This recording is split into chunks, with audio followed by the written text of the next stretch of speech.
Ewan McGregor has revealed some key details about the upcoming Obi-Wan Kenobi series coming to Disney+. While talking with Men's Journal, McGregor said he wasn't allowed to tell them anything about the Obi-Wan series, but given he's waited 4 years to talk about it, the dam burst and he went and told them a ton of stuff about it. So here's what he said. First, the series will be just 6 episodes, with each episode lasting 1 hour. Now that may seem like a short season, but when you think about it, a movie is about 2 hours, so in a way, this is like getting a full Obi-Wan movie trilogy. Which sounds awesome to me.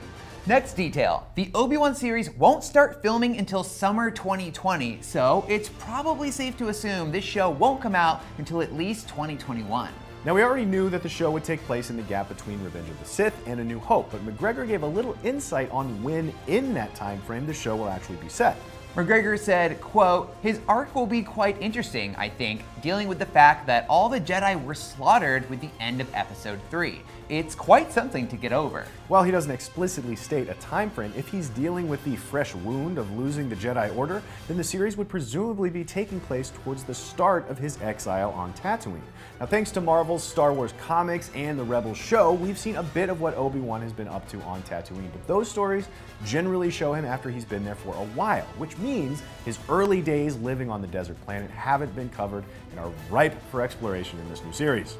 McGregor's quote also speaks volumes to what the show could be about on an emotional level. He makes it sound like we'll watch as a defeated Obi-Wan deals with survivor's guilt. We're used to seeing a more confident Obi-Wan. Hello there.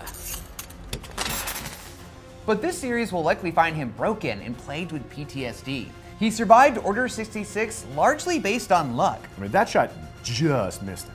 whereas most of his fellow Jedi were killed. Real people experience survivor's guilt after experiencing things like war, freak accidents, or natural disasters, where many people lost their lives, but they somehow survived. Symptoms include having flashbacks, difficulty sleeping, and experiencing a heightened sense of fear. And as we all know, thanks to Master Yoda, Fear is the path to the dark side. And of course, fear leads to anger, and anger leads to hate, and hate leads to suffering. Now, you may think a Jedi Master like Obi-Wan would be above such things, but his entire world, his best friend, and pretty much everyone he knew were all just ripped away by the Emperor. So it'd be understandable that he'd be really upset over what happened, and that we'd see him experience some of those real and raw emotions. Now, we're not saying we'll see Obi-Wan fall to the dark side, but McGregor makes it sound like things are going to be pretty dark for Obi-Wan as he struggles to cope with what happened. at the end of episode 3, Yoda did teach Obi-Wan how to commune with his master, Qui-Gon Jinn, so perhaps we'll see him learn to deal with his survivor's guilt by going on a spiritual journey of sorts to speak with the dead. That would certainly give him a sense of closure. This is all our speculation based on what McGregor said, but let us know what you think about this new info on the Obi-Wan series down in the comments. And for more news from IGN Now, check out the Avengers Infinity War scene that was deleted for going too far. It's really gross. And see who has been cast in Amazon's Lord of the Rings show as the heroes and villain. Thanks for watching. Be sure to follow and subscribe for more IGN Now. My sandwich.